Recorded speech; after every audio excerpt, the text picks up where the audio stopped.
I ran down that hallway like the world was ending, my bare feet slapping against the cold wooden floor, my heart pounding so loudly it felt like it might burst out of my chest. The lights above flickered as I passed beneath them, each step echoing with panic, confusion, and a growing sense that something in my life had shifted forever. Just moments earlier, everything had been normal, quiet, predictable, almost boring, but now the air itself felt heavy, as if the house was holding its breath along with me. I didn't even remember deciding to run.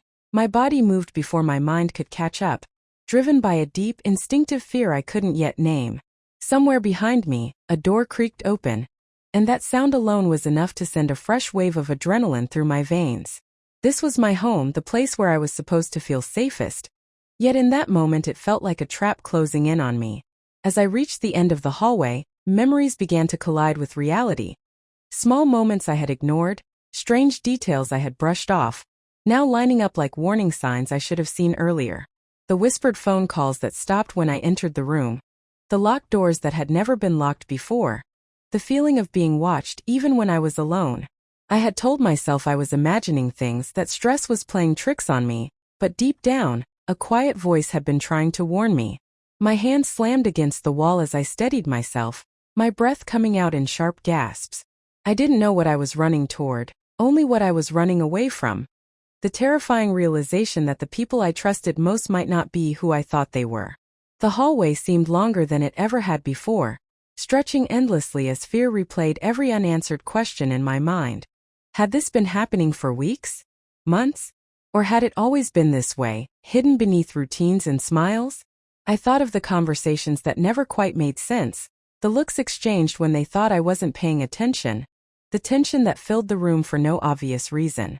Each memory added weight to my chest, making it harder to breathe.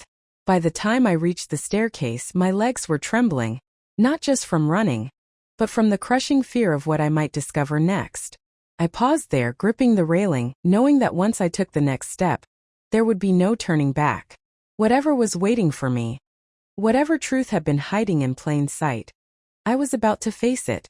And for the first time, I understood that this wasn't just a moment of fear. It was the beginning of a story that would change everything I believed about my family, my home, and myself. I stood frozen at the top of the staircase, my fingers digging into the wooden railing as if it were the only thing keeping me upright, my mind racing faster than my body ever had. From below, the house sounded different, too quiet, unnaturally still, like it was waiting for me to make a mistake. Every instinct told me to turn back, to retreat into the safety of ignorance, but something stronger pushed me forward, a need to understand what had been tearing at my nerves for so long. Slowly, cautiously, I began to descend, each step creaking under my weight, each sound amplified in my ears. With every step, memories surfaced that I had buried deep, moments that once seemed harmless but now felt loaded with meaning. The way conversations abruptly stopped when I entered the room, the forced smiles, the excuses that never quite added up. I remembered asking simple questions and receiving complicated answers, being told I was overthinking, that I was too sensitive. For a long time, I believed them because believing them was easier than accepting the alternative. As I reached the bottom of the stairs, a faint light glowed from the living room, casting long shadows that twisted along the walls. My heart pounded harder as I realized someone was there. I could hear soft voices, low, urgent whispers, words I couldn't quite make out, but whose tone told me everything I needed to know. They weren't meant for my ears. I pressed myself against the wall, holding my breath, afraid that even the sound of my heartbeat might give me away. That was when it hit me. This wasn't a misunderstanding or a single strange moment. This was something planned, something ongoing, something I had been excluded from on purpose. A sharp ache formed in my chest, not just fear but betrayal. These were the people I had trusted with my life, the ones who had promised honesty, protection, love. And yet here I was, hiding in my own home, afraid of what I might overhear. As I leaned closer, fragments of their conversation drifted toward me, my name spoken in hushed tones, followed by a pause that felt heavier than any words. My stomach dropped. Whatever they were discussing, I was at the center of it, and the realization sent a chill through my entire body. I wanted to confront them, to storm into the room and demand answers, but my legs refused to move. Fear rooted me in place, whispering that once the truth came out, There would be no way to put things back the way they were. I thought about how safe this house had once felt, how I had laughed in these rooms, shared meals, celebrated milestones. Now every familiar object felt like a stranger, every shadow like a threat. The longer I listened, the more I understood that this wasn't about protecting me. It was about controlling the narrative, deciding what I deserved to know and when. My hands began to shake as anger slowly replaced fear. I was tired of being treated like a child, tired of being kept in the dark while decisions about my life were made behind closed doors. In that moment, something inside me shifted. I realized that no matter how painful the truth might be, I needed to hear it directly, not piece it together from whispers and half-truths. Taking a deep breath, I stepped forward, my foot brushing against the edge of the rug, causing it to shift slightly. The voices stopped instantly. Silence crashed down like a wave, thick and suffocating. I knew they had heard me. There was no hiding now, no pretending this was all in my head. As I stood there, exposed and trembling, I understood that this was the point of no return. Whatever they had been hiding, whatever secret had been poisoning my home, was about to surface, and nothing would ever be the same again. The moment I stepped fully into the living room, every pair of eyes turned toward me, and the air shifted so suddenly it felt like the room itself had taken a sharp breath. No one spoke at first. The silence stretched, thick and uncomfortable, wrapping around us like a suffocating blanket. I could see it on their faces, the shock, the guilt, the unspoken agreement that I was never supposed to witness this moment. My mouth went dry as I searched their expressions, hoping foolishly that someone would smile, laugh it off, tell me I had misunderstood everything. But no one did. Instead, they exchanged quick glances, the kind that said more than words ever could. That was when I knew. Whatever secret they had been hiding wasn't small, and it certainly wasn't harmless. I cleared my throat, my voice coming out steadier than I felt, and asked the question that had been burning inside me for weeks. What's going on?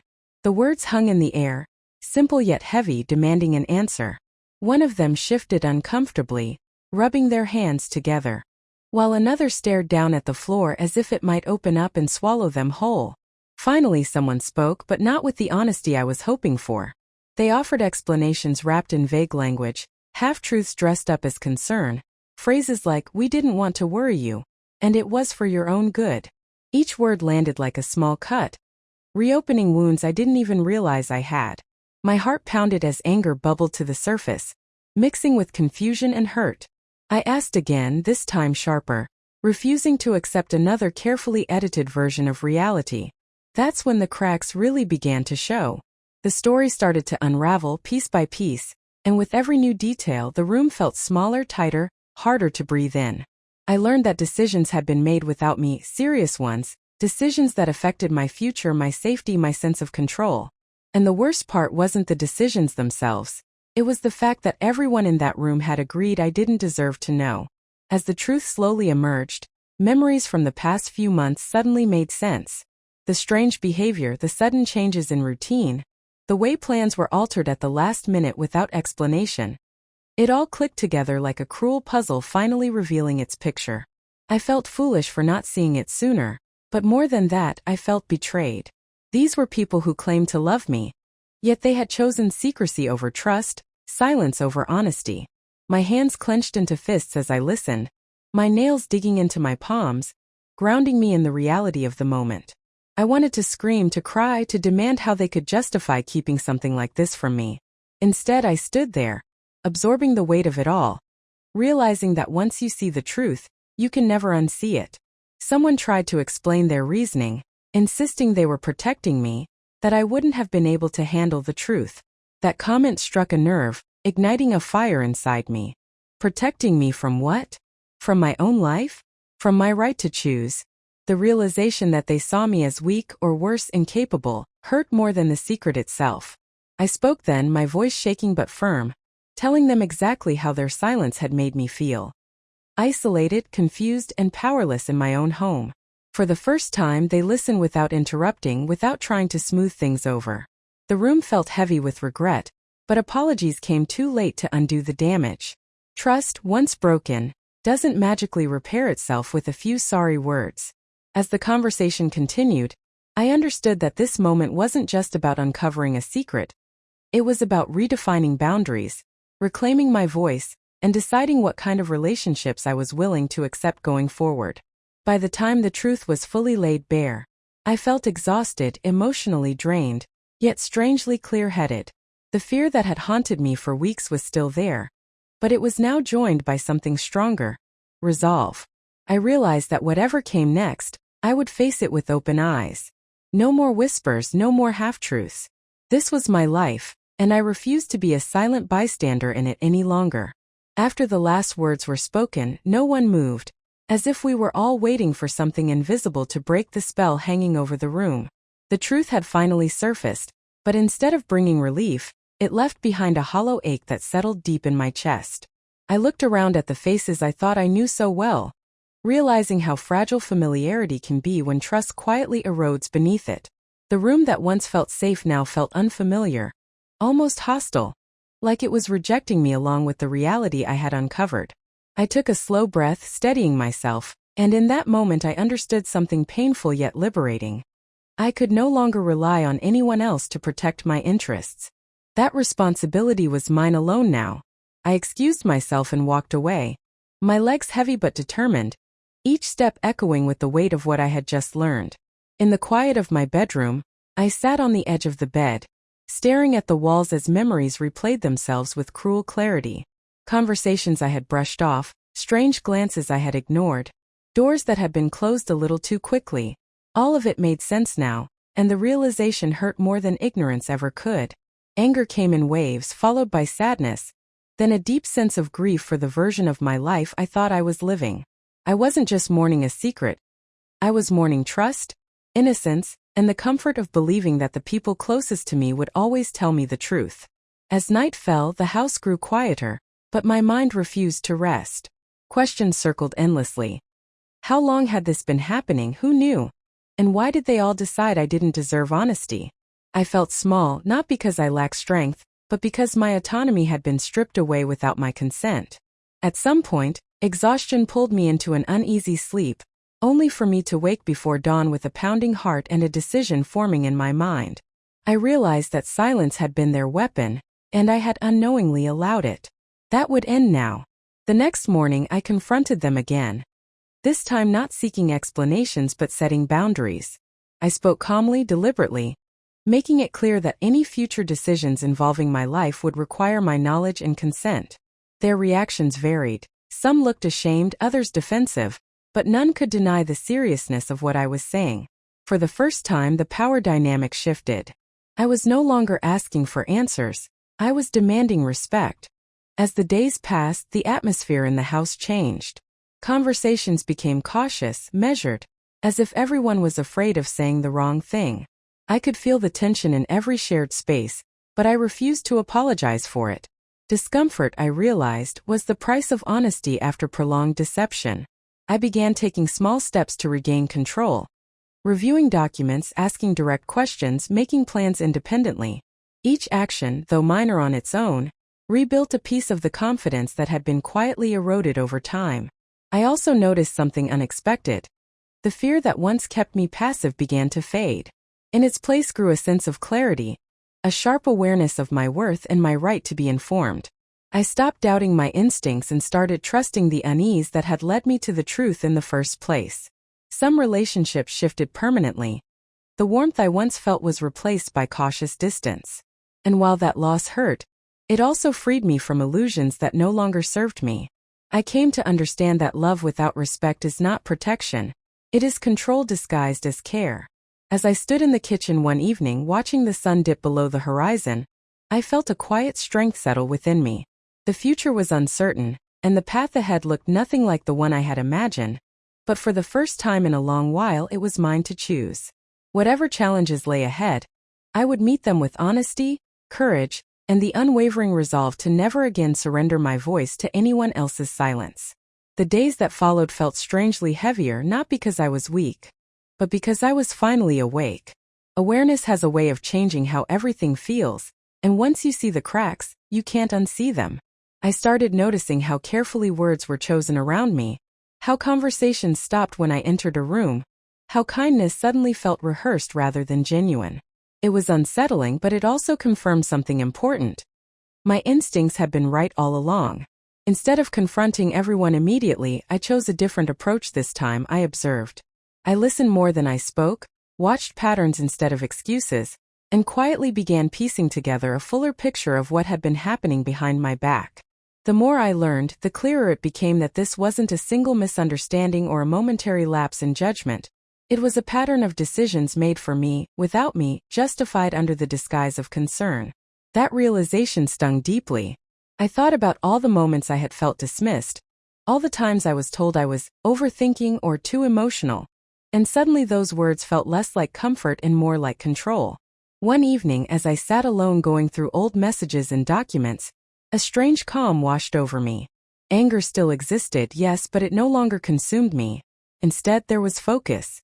I began making quiet plans. Nothing dramatic, nothing obvious. Just small, intentional steps toward independence. I updated information, sought advice discreetly, and ensured I understood every detail of my own life that had once been handled for me. With every action, my confidence grew. I also started reclaiming my voice in subtle ways. I stopped agreeing just to keep the peace. I asked questions that made people uncomfortable. I said no without offering explanations. At first, the reactions were immediate: raised eyebrows, awkward silences, even irritation, but I didn't back down. I realized that resistance often appears when people sense they're losing control. There was one particular conversation that stayed with me. A moment when someone tried to reassure me by saying, "We were only trying to help." I looked them in the eye and replied calmly, "Help doesn't require secrecy." The room went quiet, and in that silence I felt something shift again. That night, alone with my thoughts, I allowed myself to grieve, not just for what had happened, but for the version of myself that had trusted too easily. I cried, not out of helplessness but out of release. Letting go of denial felt painful yet freeing. I slept better than I had in weeks. As time passed, the emotional fog lifted, revealing a sharper understanding of who I was becoming. I wasn't turning cold or distant. I was becoming selective. I learned that boundaries don't push people away. They reveal who respects you enough to stay. Some relationships grew strained, others faded entirely, but a surprising few evolved into something more honest. And then there was the quiet moment of realization that surprised me the most. I wasn't afraid anymore. The fear of being alone, of disappointing others, of disrupting the illusion of harmony, it all lost its power over me. I began imagining a future that wasn't shaped by other people's expectations, but by my own needs and values. Standing by the window one morning, watching the world move on as it always does, I understood that my life hadn't ended when the truth came out, it had begun. The sense of control I reclaimed didn't come from confrontation alone. It came from clarity. I knew there would still be challenges ahead, more conversations, more resistance, and perhaps even more truths to uncover. But this time I was ready. I wasn't reacting anymore, I was choosing. And that made all the difference. What surprised me most after everything began to shift wasn't the confrontation itself, but how inevitable it suddenly felt, like a door that had been slowly opening all along and had finally reached the point where it could no longer stay half closed. The moment arrived on an ordinary afternoon, the kind of day where nothing dramatic is expected, which is often when life chooses to change direction. We were sitting together, the atmosphere polite but brittle, layered with unspoken thoughts, and I could feel the weight of everything I had learned pressing against my chest. In the past, I would have swallowed it, smiled, and told myself it wasn't worth the discomfort, but this time silence felt heavier than honesty. I spoke calmly at first, not accusing, not emotional, just clear. I mentioned small inconsistencies, decisions that had been made without me, conversations that mysteriously excluded me. At first, there was denial, soft laughs, dismissive gestures, the familiar tone that implied I was imagining things again. But something had changed in me, and they sensed it. I didn't retreat. I didn't raise my voice either. I simply repeated myself, slower, firmer, refusing to be redirected. The room grew tense as excuses began to crack under their own weight. One by one, explanations unraveled, revealing truths that had been hidden behind good intentions and polite lies. It was painful to hear, not because I didn't expect it, but because it confirmed how easily my trust had been managed rather than respected. There was a moment when someone tried to flip the narrative, suggesting that I should be grateful, that everything had been done for my own good. That's when I felt a strange clarity settle over me. I realized that love without respect is just control wearing a softer face. I said that out loud, not angrily but plainly, and the words landed harder than any accusation could have. The reaction was immediate: defensiveness, hurt pride, even a hint of anger, but I remained steady. Inside, my heart was racing, but my voice didn't betray it. I understood then that strength isn't loud, it's consistent. As the conversation continued, lines were drawn that could not be erased. Some apologies were offered, others withheld, and I accepted neither blindly. I wasn't seeking validation anymore. I was seeking truth. When the discussion finally ended, I felt drained but strangely lighter, as if I had set down a burden I'd been carrying for years without realizing it. Later that evening, alone again, the silence of the house felt different. It no longer echoed with doubt but with possibility. I replayed the conversation in my mind, not to criticize myself, but to recognize how far I'd come. I had spoken without fear, listened without collapsing, and walked away without regret. That night sleep came slowly, but when it did, it was deeper than before. In the days that followed, the dynamics around me shifted visibly. People were more careful with their words, less dismissive, unsure of how to engage with this version of me who no longer fit the role they had assigned. Some kept their distance, uncomfortable with the change, while others tested boundaries, curious to see if this strength would last. I let my actions answer for me. I continued making choices aligned with my own priorities, no longer over-explaining or seeking permission. Each small decision reinforced a larger truth. I was reclaiming ownership of my life. There were moments of doubt, of course. Late at night when old habits whispered that standing up for myself might cost me relationships I once cherished. But even then, I reminded myself that any bond dependent on my silence was never truly safe. I also began to notice how differently I carried myself. My posture changed, my tone steadied, and even my reflections felt unfamiliar in the best way. I wasn't becoming someone new. I was uncovering who I had always been beneath years of accommodation. One morning, as I stepped outside and felt the cool air on my face, it struck me how peaceful I felt despite the uncertainty ahead. I didn't know exactly how everything would unfold, but for the first time that didn't scare me. I trusted myself enough to face whatever came next. And as the world continued moving forward, unaware of the quiet revolution happening within me, I knew one thing for certain. I would never again shrink myself to fit into someone else's comfort. This wasn't the end of the story. It was the moment I fully stepped into it. After that turning point, life didn't suddenly become easier, but it became clearer, and that clarity changed everything. The days that followed felt like walking through a familiar place that had somehow rearranged itself overnight. The same rooms, the same faces, yet nothing functioned the way it used to. People spoke to me differently now, measuring their words, unsure whether the old patterns still applied. Some interactions felt awkward, others strained, and a few surprisingly sincere. I realized then that when you change your boundaries, you don't just redraw lines, you reveal intentions. Those who had benefited from my silence struggled the most. There were moments when guilt was used as a tool, subtle reminders of the past, of everything I had done for the sake of peace. But peace built on self-erasure was no longer something I was willing to maintain. I responded politely but firmly, refusing to be pulled back into emotional negotiations that always ended with me compromising more than I should. At the same time, I found unexpected support in places I hadn't anticipated. A quiet message, a brief phone call, a knowing look from someone who had seen what I endured but never knew how to speak up. These small gestures mattered more than grand apologies ever could. They reminded me that strength often gives others permission to be honest too. Internally, I was still processing years of layered emotions. Grief for what I thought my life was, anger at what had been taken for granted, and a cautious hope for what might still be possible. Some nights, memories resurfaced uninvited. Moments where I wished I had spoken sooner, acted faster, seen clearer. But instead of drowning in regret, I began reframing those thoughts. I hadn't been weak. I had been surviving in the only way I knew how at the time. That realization softened something inside me. Slowly, I started doing things just for myself, not as an act of rebellion but as an act of reclamation.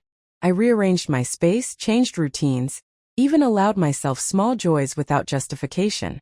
These weren't dramatic changes, but they were deliberate, and each one reinforced the sense that my life belonged to me again. There was one particular moment that stayed with me. A conversation where someone expected me to back down, to smooth things over like I always had. When I didn't, when I calmly said no and meant it, I saw genuine surprise flicker across their face. Not anger, not disappointment, but disbelief. It dawned on me then how deeply people internalize the roles we play for them. When we stop performing, it unsettles them. That realization no longer hurt. It empowered me. I began to understand that I wasn't responsible for maintaining others' comfort at the cost of my own dignity. As time passed, consequences unfolded naturally. Some relationships faded into distance, not with dramatic endings, but with quiet acceptance. Others adapted, slowly reshaping themselves around mutual respect rather than expectation. I learned to let both outcomes happen without chasing closure. Not every chapter needs a final conversation. Some simply end when the lesson is learned. Emotionally, I felt stronger but also more honest with myself. I allowed space for sadness when it came without treating it as failure. Healing, I discovered, isn't about feeling good all the time. It's about feeling whole. I also noticed how my fear of being alone had diminished. Solitude no longer felt like abandonment. It felt like breathing room. In that space, I rediscovered parts of myself that had been dormant for years. Curiosity, humor, ambition, even courage. I didn't rush to define what the future would look like. For once, I let uncertainty exist without trying to control it. That in itself was freedom. One evening, as I reflected on everything that had unfolded, I realized that the most profound shift wasn't external at all. It was the quiet confidence that settled in my chest, the unshakable knowledge that no matter what happened next, I would not betray myself again. That promise to listen to my instincts, to honor my voice, to choose respect over approval, became my anchor. And as I stood at the edge of whatever came next, I felt something I hadn't felt in a very long time. Trust in myself. The story wasn't over yet, but the ending was finally going to be written on my terms. The final realization came quietly, not in a dramatic confrontation or a sudden victory, but in an ordinary moment that felt unexpectedly complete. One morning, I stood in the same hallway that once echoed with panic. I learned to honor my past self for surviving, rather than judging her for not knowing what I know now. That compassion extended outward too. I stopped expecting people to become who they weren't capable of being. Releasing those expectations freed me more than holding on to hope ever had. One afternoon, as sunlight streamed through the window, I caught my reflection and barely recognized the woman looking back at me. Not because she was unbroken, but because she was finally whole. She carried scars, yes, but also wisdom. She spoke more gently, stood more firmly, and trusted herself deeply. I realized then that my story was never about what was done to me, but about what I chose to do afterward. Power, I learned, isn't loud. It doesn't demand attention or validation. It exists in quiet decisions made consistently, in boundaries held without apology, in self-respect practiced daily. If someone listening to this story sees themselves in my journey, I want them to know this. It's never too late to choose yourself. You don't need permission to step into your own life. You don't need to be perfect to be worthy of respect. And you don't need to explain your healing to anyone who benefited from your pain. The moment you stop abandoning yourself, everything begins to change. This chapter of my life ends here, not because everything is resolved, but because I am. Whatever comes next will be met with clarity, courage, and self-trust. And that, more than anything, is the ending I deserved.